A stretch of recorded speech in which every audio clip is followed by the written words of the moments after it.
is little armadillo. Grace, leave him alone. Don't know why he's out there in daylight. I don't know where he's headed, but they've been digging up some of the areas around here. Oh!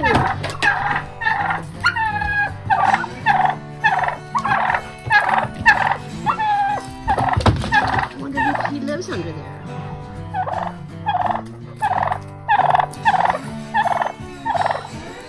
Interesting. Well, these guys think it's dinner time because I'm outside. So I guess we'll go get them some dinner. Where's Gobbler, guys? Huh? Where's your brother? Let's go see if we can get you some food. Come on. Come on. Come on. Oh, that little armadillo has been busy. He's been digging all day. Maybe it's because of the rain. We got about 1.25 inches to 1.5 inches. Are you coming? Where's your brother? Still missing a turkey. There is Stormy, the porch rooster. He gets in that bucket when he gets cold.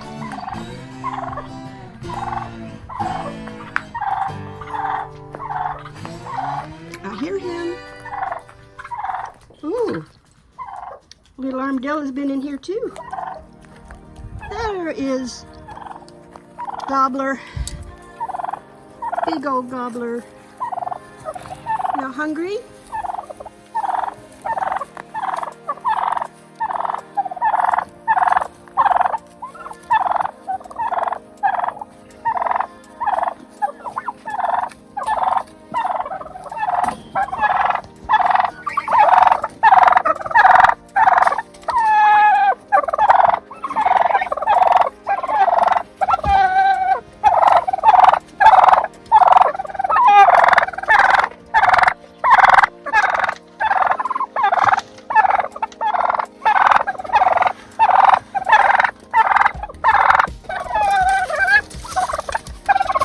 You just bit my hand.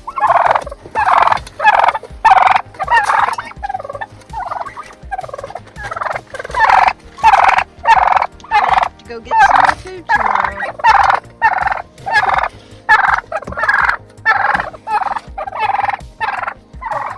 As you can tell, they are pretty anxious about getting their supper.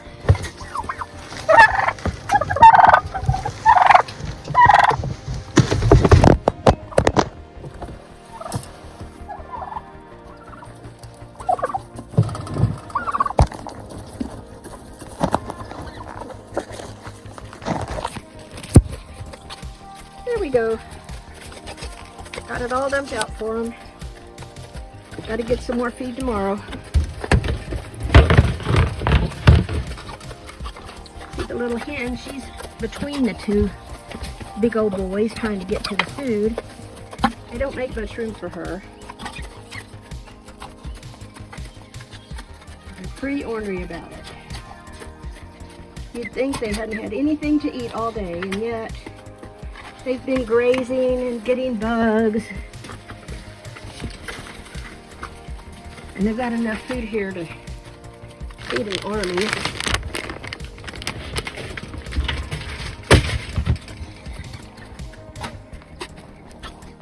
And that is what kind of food monsters these turkeys have become.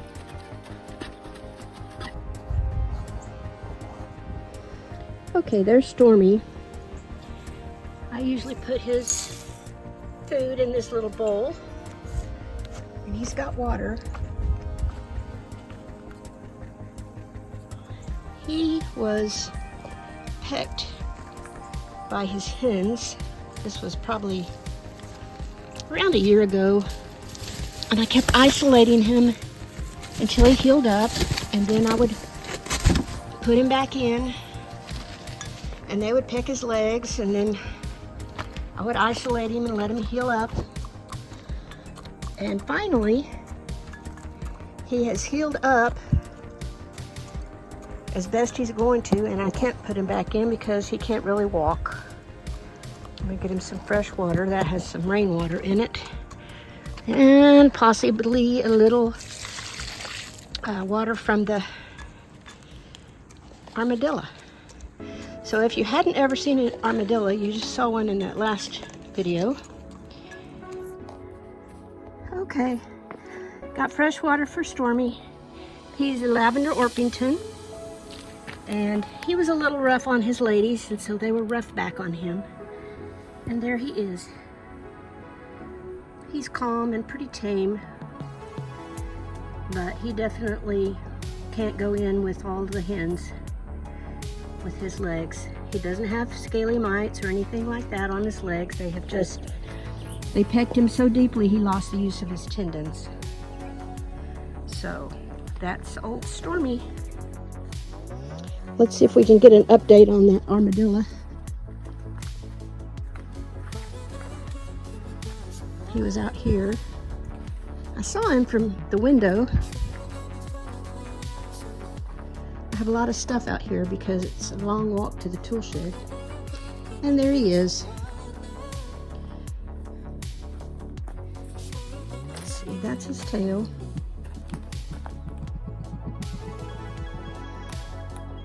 I'm thinking that there are 9 bands on his tail. He definitely is not the kind that curls up. And I can't tell if he has family members under there or not, or if he's just hiding. But this was a closet I attempted to build, and it got hit by a storm, and I need to pick up the wood, and I'm going to turn it into the walls of the greenhouse. But he's still hiding, so I guess I'll just leave him be. It's been an hour since I left this hen out in the pen. She was very lethargic. I went back out just a few minutes ago and got her, and I brought her in the house. No. So she's in a dark, warm place. We did have some cool weather the last few days, and I think that may have been upsetting her. She's the only one old enough to lay right now. So she was laying, but now she's not. I checked her vent for lice, and there's a small amount of discharge. So I'm giving her apple cider vinegar water and some yogurt, and I'm going to keep an eye on her overnight and see how she does. I think partly just getting her out where she doesn't have to compete for water and food will help, and she'll calm back down in a minute when I haven't been peeking at her. And keeping her inside, she doesn't have to compete for water or food, and she doesn't have to worry about the other chickens picking on her when she doesn't feel good. Nobody wants to be picked on when they feel bad. So she's calm and she's quieted down, and I'll keep her inside overnight. By the time I go to bed, if she hasn't seemed to drink, I'll give her some water by syringe, careful not to let her aspirate. But I think she'll be okay. I think we caught it very early. If it's vent gleat, we caught it very, very early because there's no redness, although there is a little swelling and there is a little discharge. There's not much. So I think I caught it very early, whatever it is. And I still don't see any signs of it being an egg-bound situation. So she's looking okay. Getting her this quiet space and these restorative things to eat and drink should help her. Keeping her warm overnight, keeping that northeast wind off of her that we've been having probably will help a lot. She's just not used to it being cool outside, and just had a sudden cool front and then a warm day and then another cool front, and it's probably just too much for her to handle right now. So I'll keep you posted.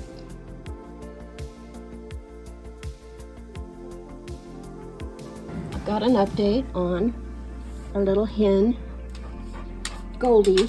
There she is in her box. She's been inside for 24 hours now. I brought her in last night. She seems to have perked up a bit. She's awake. She was just drowsing all the time yesterday.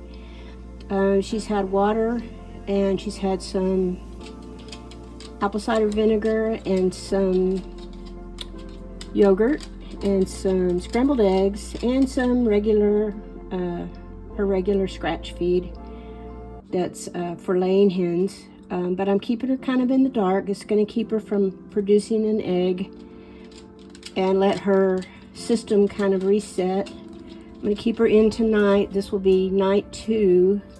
And I'll see how she's doing tomorrow. If she's really better, she'll be trying to get out of this box because I do not have the lid secured. And all she has to do is flap around and knock the lid off, which will alert me with these coasters when they fall. And I'll know that she's ready to get out. But at this time, she's still content, just laying there, nibbling on the little bits of food and water she has, and I guess just resting and maybe healing up some. And I will check in tomorrow and give you an update. Hopefully by tomorrow evening or the next morning, she will be ready to go back outside. I'm back with Goldie, the Buff Orpington hen, who has vent gleep. So what do you think a vent could be on a chicken? They have a mouth on this end, and then all of their food that they eat, water that they drink, and eggs come out in one place, back here. And that is where the vent is. Now, she's not very messy today. She's had 2 treatments of monostat. Where is it? That's my fingers.